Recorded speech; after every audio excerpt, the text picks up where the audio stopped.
अस्सलाम वालेकुम फ्रेंड्स। मैं हूं आपका दोस्त डॉक्टर मोहम्मद काशिफ रज़ा।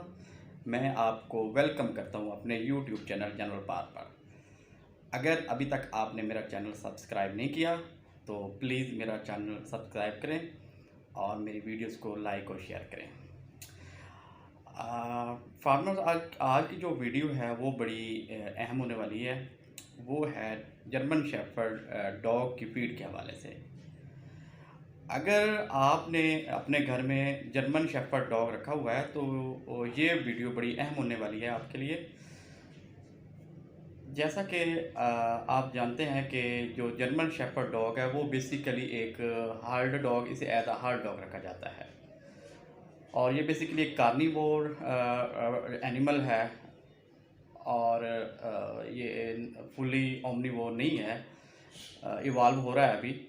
तो यहाँ कार्निवोर बताने का मकसद ये था कि इसकी जो फीड प्लान होगी वो टोटली वेजिटेबल बेस नहीं होगी, बल्कि चिकन मीट बेस होगी।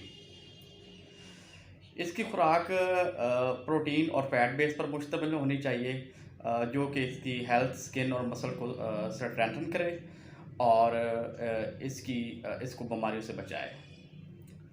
जर्मन शेफर्ड डॉग में जो सबसे ज़्यादा मसला आता है वो स्किन से मुतल्लिक़ा बीमारियाँ आती हैं और इसमें फूड एलर्जीज़ का भी मसला आता है। तो जब भी आप अपने जर्मन शेफर्ड डॉग को खुराक दें तो खुराक ऐसी दें जो इंतहाई हेल्दी हो, साफ़ शफ़ाफ हो और अपनी खुराक पर कोई कंप्रोमाइज़ ना करें। उसके अलावा जर्मन शेफर्ड डॉग जो है वो जेनेटिकली डिसऑर्डर के भी बहुत प्रोन है, जो कि ये सब कुछ इम्प्रॉपर न्यूट्रिशन की वजह से होता है। तो इन चीज़ों से ये पता चलता है कि हमने जर्मन शेफर्ड की जो खुराक है वो टोटली अच्छी और वेजिटेबल बेस नहीं होनी चाहिए। इसकी खुराक में गोश्त का पुश ज़्यादा होना चाहिए।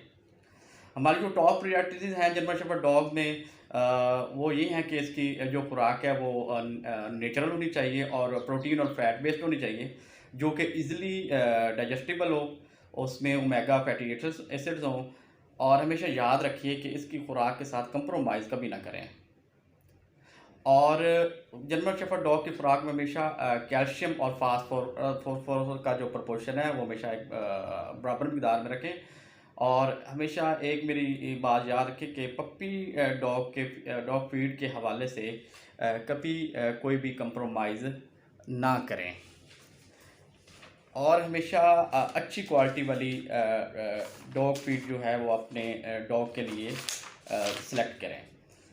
चलो आज मैं बताता हूँ कि जर्मन शेफर्ड डॉग की जो खुराक है, जो चार्ट प्लान है, वो आपने क्या करना है।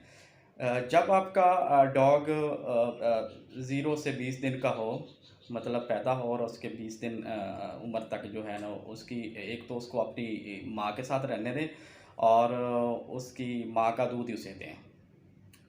अगर माँ का दूध अवेलेबल नहीं है तो बाज़ार में अच्छी क्वालिटी के मिल्क रिप्लेसर मिलते हैं, वो 20 से 30 ml दिन में 4 से 5 दफ़ा दें।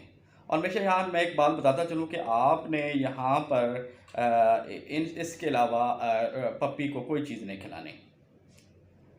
अच्छा, जब आपका डॉग 20 दिन से 2 मंथ के दरमियान हो तो कोशिश करें कि इसे 2 मंथ तक अपनी माँ के साथ ही रहने दें। और यहाँ पर आपने इसको मॉइस्चर्ड स्टार्टर फीड देनी है और साथ आपने मिल्क रिप्लेसर भी ऐड करना है, जो आप पहले भी ऐड आपने किया हुआ है। और ये जो मॉइस्चर्ड फीड है, डॉग फीड जिसे हम स्टार्टर बोलते हैं, ये हमेशा याद रखें, इस पर आपने कोई कंप्रोमाइज़ नहीं करना। ये आपने हमेशा अच्छी कंपनी का ही लेना है और जो जिस पे आपको बिलीव हो, जो वेल न्यूट्रिटिव हो। मिल्क रिप्लेसर और मॉइस्चर्ड जो स्टार्टर फीड है वो आपने दिन में 3 से 4 दफ़ा देनी है। अच्छा, एक बात यहाँ पर याद रखें कि 2 मंथ उम्र तक आपने अपने डॉग को गाय या भैंस का दूध बिल्कुल नहीं पिलाना, क्योंकि जैसे मैंने आपको पहले बताया था कि गाय और भैंस का दूध जो है वो स्किन एलर्जीज़ का बायस बनता है। उसके अलावा आपने इस 2 मंथ की उम्र तक आपने उसे गंदम या मकई की रोटी या इससे रिलेटेड कोई भी प्रिपरेशन आपने बिल्कुल नहीं देनी। और इधर मैं एक और चीज़ जिसमें मैं बार-बार एक अहम नुक्ता है और इस पे रोशनी डाल रहा हूँ कि आपने जो स्टार्टर फीड है उस पे कॉम्प्रोमाइज़ नहीं करना। जब आपका डॉग 2 माह से 4 मंथ का हो जाए, इसमें आपने फीड की ट्रांज़िशन करनी है और आपने मॉइस्चर फीड से ड्राई फीड की तरफ आना है। और यहाँ पर 3 मंथ की उम्र तक आप इसे नेचुरल फीड भी ऐड कर दें। जो पहले आप मिल्क रिप्लेसर और काफ स्टार्टर दे रहे थे उसकी मिकदार आप आधी कर दें और दिन में सिर्फ 3 दफ़ा दें। और इस तरह ये 10% 10% डेली बढ़ाते जाएं। उसके अलावा आप यहाँ पर अपने पप्पी को चावल भी, उबले हुए चावल भी ऐड कर सकते हैं और ये 3 मंथ उम्र तक आप चावल देंगे। एक बार यहाँ पर याद रखें, यहाँ पर आपने चिकन बिल्कुल नहीं देना और अगर बॉयल्ड फ़िश है तो वो आप दे सकते हैं। उसके अलावा आप इसे चिकन का जो लीवर होता है उसके छोटे-छोटे टुकड़े दे सकते हैं। और ये जो चिकन और जो लीवर के टुकड़े हैं ये आपने एक से दूसरे दिन 3 से 40 ग्राम से ज़्यादा नहीं देने। उसके अलावा आप इस स्टेज पर अपने पपी को बॉयल्ड एप्पल भी ऐड कर सकते हैं। जब आपका डॉग 4 मंथ से 6 मंथ के दौरान होगा तो यहाँ पर आप टोटल ड्राई डॉग फूड देंगे और जो डॉग की टाइमिंग है, वो डॉग फीड की जो टाइमिंग है वो आप दिन में 3 दफ़ा देंगे।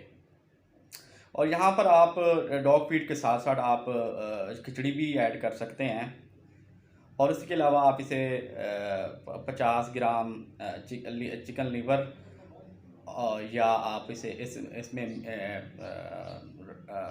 बकरे का गोश्त भी ऐड कर सकते हैं।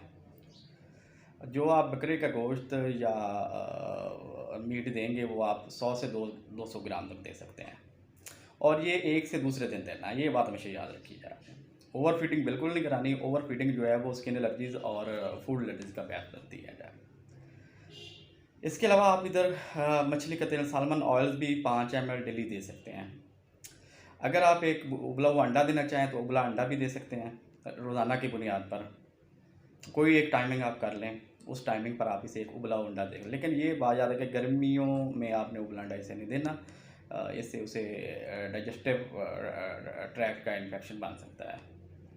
उसके अलावा आप इस एज पर आप इसे ताज़ा सब्जियों और फल एज अ स्नैक दे सकते हैं। आप 150 से 200 ग्राम तक उबला हुआ कद्दू खिला सकते हैं। जब आपका डॉग 6 मंथ से 12 मंथ का हो जाए, यहाँ पर आपने कंप्लीट पप्पी ड्राई फीड जो है, जो आप पहले दे रहे थे 3 टाइम दिन में, वो आप 2 दफ़ा कर देनी है। इसके अलावा आप साथ में जो पहले आप 50 ग्राम दे रहे थे लीवर के टुकड़े, तो वो अब आप 60 to 80 ग्राम कर देंगे और साथ आप एक उबला हुआ अंडा भी रोज़ाना देंगे। इसके अलावा आप मछली का तेल 10 ml तक कर दें। और मैं एक यहाँ पर बात बताता चलूँ कि 3 मंथ से ऊपर आपने बिल्कुल उबले हुए चावल आपने अपने डॉग को नहीं देने। इसके अलावा आप बॉयल्ड चिकन भी 200 ग्राम डेली की बुनियाद पर दे सकते हैं। और जिस तरह आप पहले जो एज थी 6 मंथ तक से पहले जिस तरह आप पहले उसे अपना उबली हुई आप सब्जियां और फल दे रहे थे और इस तरह वो एज स्नैक्स आप ऐड करते रहेंगे, जारी रखेंगे। इसके अलावा आप इसको 200 से 300 ग्राम उबला हुआ कद्दू भी दे सकते हैं। जब आप इतनी हेल्थी न्यूट्रिटिव डाइट देंगे तो आपका डॉग जो है वो बीमारियों से प्रोटेक्टिव रहेगा और बहुत जल्दी ग्रो अप होगा। जब आपका डॉग 12 से 15 माह का हो जाए तो वो अडल्ट स्टेज में आ जाता है और यहाँ पर आप पप्पी डॉग ड्राई फीड बंद कर देंगे। अब आप अडल्ट फीड की तरफ ट्रांजिशन करेंगे। आपने डेली 10% फीड बढ़ानी है, और ये याद रखिएगा कि जो अडल्ट फीड है वो डेली दिन में सिर्फ एक दफ़ा ही देनी है, इससे ज़्यादा नहीं देने। अब आप इसको रोज़ाना 2 उबले हुए अंडे रोज़ाना देंगे, और साथ 15 ml मछली का तेल पिघलाएंगे, और साथ चिकन लीवर जो है वो उसके टुकड़े वो 60 से 80 ग्राम डेली देंगे। उसके अलावा आप इसे डेली की बुनियाद पर बॉयल्ड चिकन मीट या बॉयल्ड फ़िश जो है वो 200 से 300 ग्राम तक देंगे। और ये कोशिश कीजिएगा कि अगर ये बॉयल्ड मीट चिकन या बॉयल्ड मछली है, कोशिश करें कि एक से दूसरे दिन दें। इसके अलावा जिस तरह आप पहले एज अ स्नैक वेजिटेबल और फ्रेश फ्रूट्स ऐड कर रहे थे, इस तरह ऐड करते रहें।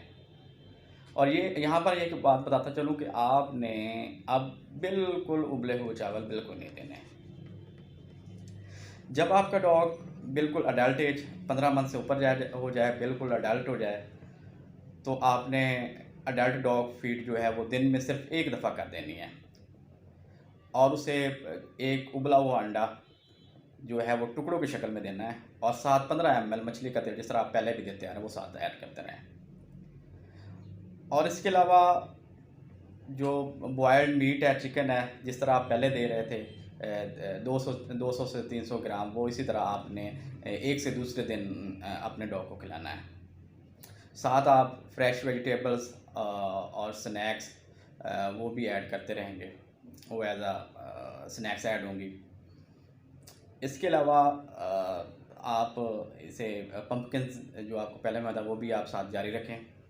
लेकिन यहाँ पर एक बात याद रखिएगा कि ओवर फीडिंग आपने अपने डॉग को बिल्कुल नहीं करानी, और साथ किसी भी अच्छी कंपनी का कोई डाइजेस्टिव सिरप जो है वो अपनी डॉग फीड में ऐड कर लीजिएगा, तो ये आपके डॉग के लिए बहुत बेहतर रहेगा। अगर आप ये जो डॉग जो German shepherd dog feed plan chart जो मैंने आपको बताया, अगर आप इसको फॉलो करेंगे तो आपका डॉग ग्रो अप बहुत जल्दी करेगा, और उसके अलावा हर किस्म की बीमारियों से महफूज रहेगा।